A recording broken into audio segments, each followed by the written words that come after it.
Novel ہے جانب Bahram by same Asif, episode number 56۔ 10 ماہ بعد۔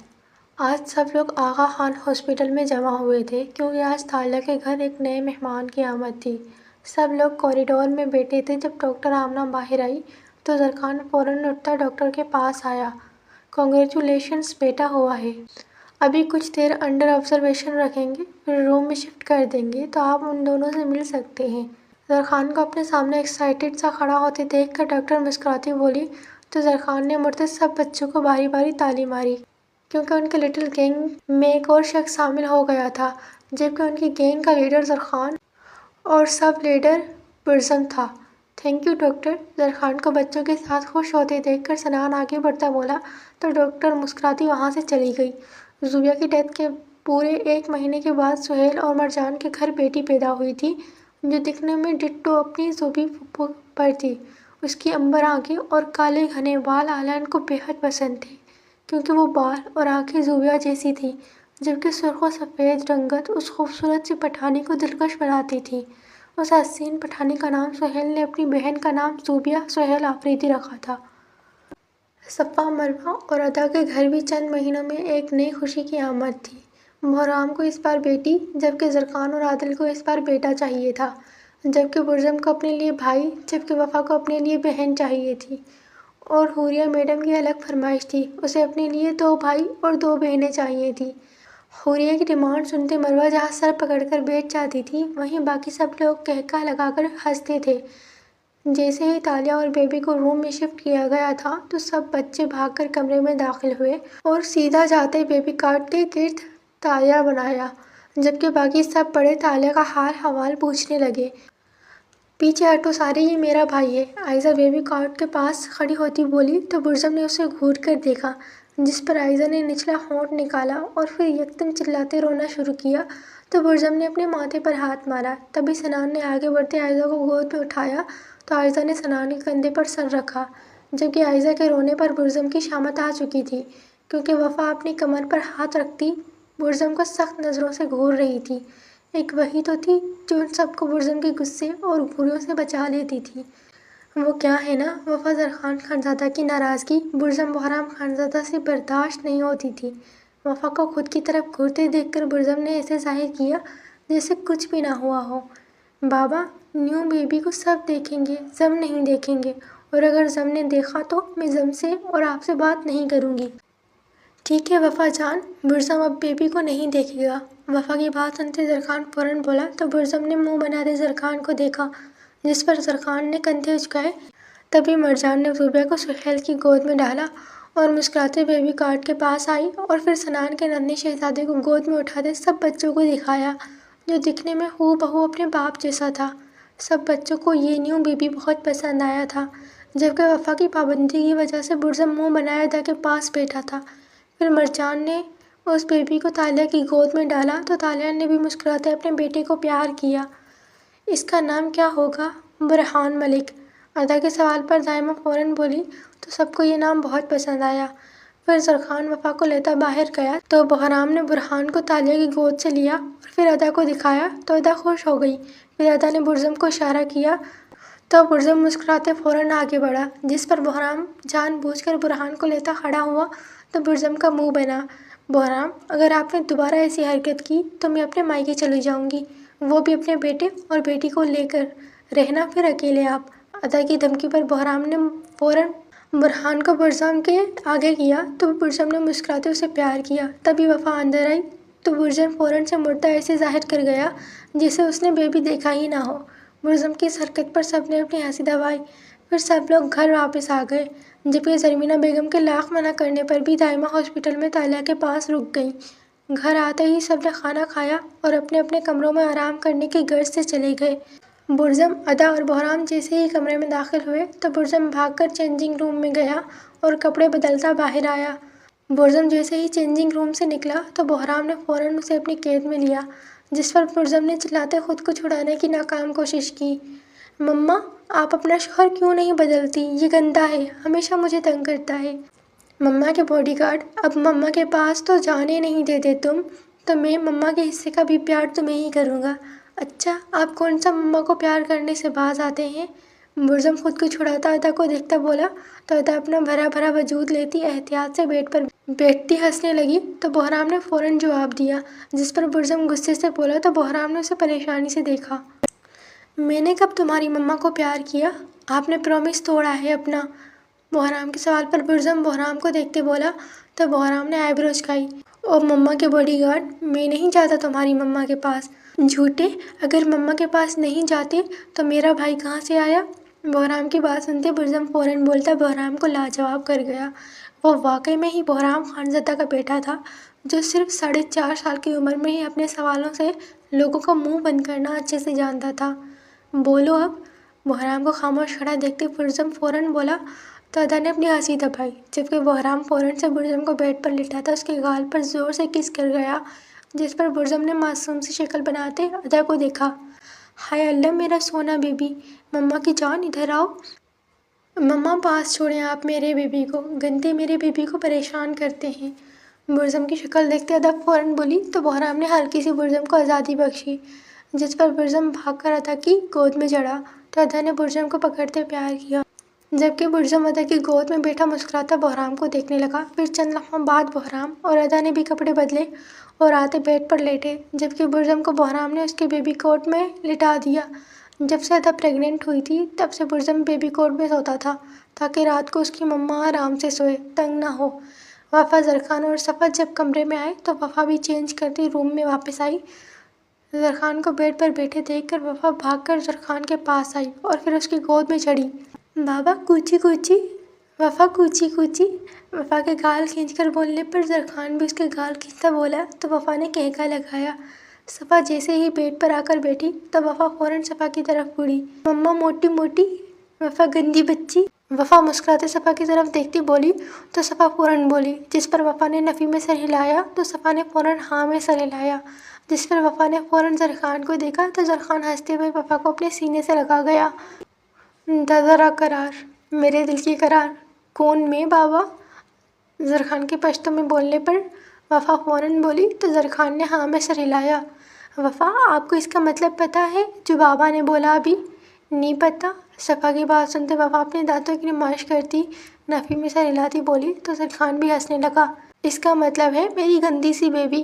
صفا ہنسی دباتی بولی تو وفا سیریس ہوتی فوراً زرخان کی طرف مڑی اور اسے انتہائی غصے سے دیکھا تو زرخان نے نفی میں سر ہلایا۔ ذرا قرار کا مطلب ہے میرے دل کی قرار، سچی بابا؟ زرخان کی بات سنتے وفا نے تصدیق چاہی، جس پر زرخان نے ہاں میں سر ہلایا تو وفا خوش ہوتی زرخان کا گال چوم گئی۔ یہ تو غلط ہے، ہمیشہ بابا کو کس ملتی ہے، مما کو تو نہیں ملتی۔ صفا کے منہ بنا کر بولنے پر وفا نے فوراً صفا کو کس کی تو صفا بھی خوش ہو گئی۔ اچھا چلو اب سو جاؤ، صبح برزم کی نانو کے گھر جانا ہے۔ صفا کی بات سنتے وفا بھاگ کر اپنے بیبی کوٹ کی طرف گئی تو زرخان نے اسے فوراً بیبی کوٹ میں لٹاتے اس پر چادر ٹھیک سے ڈالی تو صفا نے فوراً زرخان کو دیکھا۔ آئی لو یو بابا، لو یو ٹو بابا کی جان، نی بابا کی فیری۔ وفا کی بات سنتے زرخان اس کی ناک پکڑتا مسکراتا بولا تو وفا نے منہ بناتے جواب دیا، جس پر زرخان نے مسکراتے ہاں میں سر ہلایا تو وفا فوراً کروٹ لیتی سو گئی۔ پھر زرخان اور صفا بھی کپڑے بدلتے بیڈ پر آ کر بیٹھے تو صفا نے زرخان کے کندھے پر سر رکھا۔ زار، آرین ہماری زندگیوں سے چلا گیا، کتنا سکون ہے نا؟ آپ کو پتہ ہے وفا ہمیشہ آرین کے گارڈ کی بیٹی رافعہ کو اپنے باپ سے پیار کرتا دیکھ کر ڈپریس ہو جاتی تھی اور پھر اسے 2 دن تک بہت تیز بخار رہتا تھا۔ میں بہت پریشان ہو جاتی تھی، مگر اللہ کا شکر ہے کہ آپ ہمیں واپس مل گئے۔ اب میری بیٹی خوش تو رہتی ہے، بس اس کی کچی کچی سے میں بہت تنگ ہوں، دن میں 1000 بار کرتی ہے، میں پریشان ہو جاتا ہوں۔ صفا کی بات سنتے زرخان فوراً بولا تو صفا کی نکل آئی۔ پھر اس نے زرخان کو دیکھا تو زرخان نے اس کی ناک پر کس کیا۔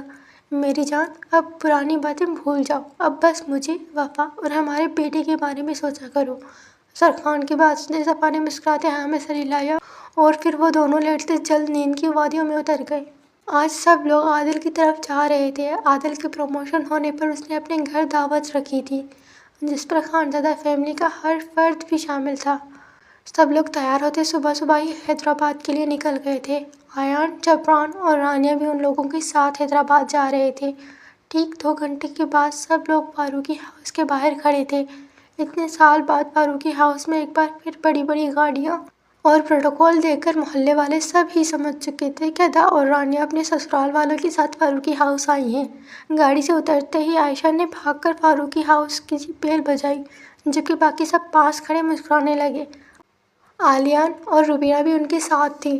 بیل بجنے پر عنایہ نے فوراً دروازہ کھولا، تبھی تبسم باہر آئی اور پھر وہ سب کو ویلکم کرتے اندر لے آئی اور زرمینہ بیگم کی فرمائش پر انہیں لاؤنج میں بٹھایا۔ ادا اتنے سال بعد اپنا گھر دیکھتی بہت خوش ہوئی، جبکہ برزم تو پہلی بار نانو گھر آیا تھا۔ ابھی سب لوگ بیٹھے ہی تھے کہ حوریہ بھاگ کر لاؤنج میں آئی اور فوراً اپنے زار چاچو کی گود میں چڑھی، جس پر وفا نے زرخان کو گھورا تو زرخان ہلکا سا مسکرایا۔ برزم، نانو کے پاس تو آؤ۔ تبسم کی بات سنتے برزم مسکراتا تبسم کے پاس گیا تو تبسم نے اسے پیار کیا۔ یہ لو، تم نانو کے گھر پہلی دفعہ آئے ہو، مما کے ساتھ جا کر اپنے لیے چیزیں لے لینا۔ اور نانو، مجھے بھی، میں بھی تو پہلی دفعہ آئی ہوں۔ وفا بری بات ادھر آئے میرے پاس۔ تبسم کی بات سنتے برزم نے مسکراتے پیسے پکڑے تو وفا برزم کے ساتھ کھڑی ہوتی بولی، جس پر تبسم ہلکا سا مسکرائی۔ اس سے پہلے کہ تبسم کچھ بولتی، صفا فوراً بولی تو تبسم نے وفا کا بازو پکڑا۔ کیوں آئے بھائی واپس؟ اپنی نانو سے مانگ رہی ہے، کسی غیر سے تھوڑی، ویسے بھی یہ تو میری سونی سی پٹھانی ہے، میرے برزم کی چھوٹی دلہن، میں بھلا اسے کیسے بھول سکتی ہوں؟ یہ لو، تم برزم کے ساتھ جا کر چیز لانا اور اس گندی مما کو کچھ بھی نہ دینا، سب خود ہی کھا جانا۔ تبسم کی بات سنتے جہاں صفا ہلکا سا مسکرائی، وہیں وفا نے شرمانے کی بھرپور ایکٹنگ کی، جس پر سب نے کہکا لگایا تو تبسم نے مسکراتے برزم کی طرح وفا کو بھی 5,000 کا نوٹ دیا، جس پر وفا نے مسکراتے پیسے پکڑے تو تبسم نے اسے پیار کیا۔ پھر وفا بھاگ کر زرخان کی گود میں چڑھی اور اسے پیسے پکڑائے۔ پھر تبسم نے روحین، زوبیہ، عائزہ اور برہان کو بھی 5,000 دیے، جس پر سب بچے خوش ہو گئے تو حوریہ نے آتے تبسم کو گھورا، مجھے تو دیے نہیں گندی دادو، میں چڑیلوں کو پیسے نہیں دیتی۔ حوریہ کی بات سنتے تبسم مسکراتے بولی تو حوریہ نے نچلا ہونٹ باہر نکالا، جس پر تبسم نے اسے بھی پیار کرتے پیسے دیے تو حوریہ خوش ہو گئی۔ تبھی مروہ کچن سے لاؤنج میں آتی سب سے ملی، تم کیا کھانا بنا رہی تھی؟ نہیں آدی، یہ تو کب کی باسی رکھتی ہے، میرا اور امی کا کام آسان ہو گیا ہے۔ میں اسے جوس بول رہی تھی، ڈال دو، اور چائے کا بولا ہے۔ تم نے کہا سب کو ٹھنڈا گرم پلا کر دانت خراب کر دیتی ہوں، کھانا کم کھائیں گے، سمجھ گیا ہوں میں۔ تالیہ کے سوال پر مروہ مسکراتے بولی تو اس کی بات سنتے زرخان فوراً بولا، جس پر سب نے کہکا لگایا۔ تبھی باہر کا دروازہ بجا تو عنایہ نے دروازہ کھولا اور پھر ان کے محلے کی ایک عورت رضیہ کو لے کر اندر آئی۔ رضیہ لاؤنج میں داخل ہوتے ہی سلام کرتی بیٹھ گئی، پھر ساجدہ بی بی، زرمینہ بیگم، روبینہ اور نائمہ سے حال احوال پوچھتی تبسم کی طرف متوجہ ہوئی۔ تبسم، مجھے نا تمہیں کچھ بتانا ہے۔ ہاں بولو رضیہ۔ رضیہ کی بات سنتے تبسم پریشانی سے بولی تو رضیہ ہلکا سا آگے جھکی، تمہیں پتہ ہے وہ کونے والی کلثوم کہہ رہی تھی کہ تمہاری بہو پہلے ایک ماڈل تھی، موبائل پر آیا کرتی تھی اور ٹی وی پر بھی آتی تھی، میں نے تو کہہ دیا ویسی لڑکی نہیں ہے ہماری مروہ، بھلا ویسی لڑکیاں ٹکتی بھی ہیں ایک جگہ، انہیں روز ایک نئے کی عادت ہوتی ہے، اور ہماری مروہ کی شادی کو تو ماشاءاللہ سے 5 سال ہونے والے ہیں، کیوں صحیح کہا نا میں نے؟ رضیہ کی بات سنتے مروہ نے پریشانی سے عادل کو دیکھا، جس پر عادل نے اسے اشارہ کیا تو مروہ کچھ خاموش ہوئی، جبکہ رضیہ کی پوری بات سنتے تبسم ہلکا سا مسکرائی۔ تم بات کیا کرنے آئی ہو وہ بتاؤ، ٹائم ویسٹ نہ کرو رضیہ۔ وہ فوزیہ کہہ رہی تھی کہ تمہاری بیٹیاں آئی ہوئی ہیں، ان سے کہہ کر ان کے کسی دیور سے اس کی بیٹی شبانہ کا رشتہ کروا دے، اور تو یہاں وچولن بن کر آ گئی ہے، بڑی تیز ہے، اپنا بھی فائدہ سوچ لیا۔ تبسم کی بات سنتے رضیہ یکدم بولی تو سب مردوں نے پہلے حیرانگی سے ایک دوسرے کو پھر عالین کو دیکھا، کیونکہ ان میں اس وقت ہمارا صرف وہی تھا۔ سب کی نظریں خود پر محسوس کرتے عالین نے نفی میں سر ہلایا، جس پر سب نے اپنی ہنسی دبائی، جبکہ رضیہ کی بات سنتے تبسم نے فوراً جواب دیا تو رضیہ ہلکا سا مسکراتی ہاں میں سر ہلا گئی۔ چل کروا دینا رشتہ، اسی بہانے مجھ غریب کا بھی بھلا ہو جائے گا۔ فوزیہ کو کہہ دو رانیہ کا کوئی دیور جیٹھ نہیں ہے، آیان اکلوتا ہے اپنے ماں باپ کا، اور ادا کے سارے دیور جیٹھ بھی آئے ہوئے ہیں، اگر دوسری جگہ دینی ہے تو بتا دے، پھر میں بات کر لوں گی ادا کی ساس سے۔ چل ٹھیک ہے، اسے پوچھ کر بتاتی ہوں، اللہ حافظ۔ رضیہ کی بات سنتے تبسم فوراً بولی تو رضیہ مسکراتے بولی اور اٹھ کر چلی گئی، جبکہ رضیہ کے جانے کے بعد مروہ نے تبسم کو دیکھا، امی کیا ہو گیا ہے، وہ کون سا دوسری جگہ دینے لگی ہے، فکر نہ کرو۔ مروہ کی بات سنتے تبسم فوراً بولی تو مروہ نے مسکراتے نفی میں سر ہلایا، تبھی عادل بحرام کو آنکھ مار گیا، نہیں تو امی، اگر وہ مان جائے تو زرخان کے کروا دینا، ویسے بھی فوزیہ آنٹی کو نیلی آنکھیں بہت پسند ہے۔ ہاں ہاں آنٹی، آپ بات کر لینا، ہم بارات لے آئیں گے، مسئلہ نہیں۔ عادل کی بات سنتے بحرام بھی مسکراتے بولا تو زرخان نے فوراً صفا کا دوپٹہ اپنے ہاتھ پر باندھا، جس پر سب نے کہکا لگایا۔ تبھی صابرہ لاؤنج میں داخل ہوئی۔